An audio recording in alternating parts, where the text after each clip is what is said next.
This is Tim here from Your 6 Tech. Today in this video I'm going to show you how to turn on the keyboard toolbar, which will be your clipboard on your Android phone. So this is actually really easy to do. You can see it's under my keyboard options under general management. So let's go to the top right and go to settings, scrolling down, and let's go to general management and find the option right here. Then go to my keyboard options.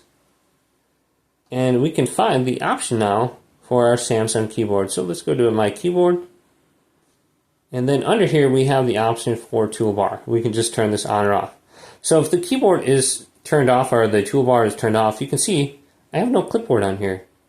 So I can just type this in, but I can still hold down on the text and I can copy it. And it's copied the clipboard and it still shows up under here.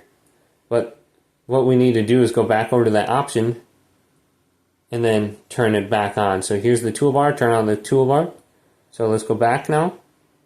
So wherever I'm typing in, and you can see the clipboard's located right here in the middle. And if you have something saved to your clipboard, you can just press it and it should copy or paste in there. Hopefully this video did indeed help you out.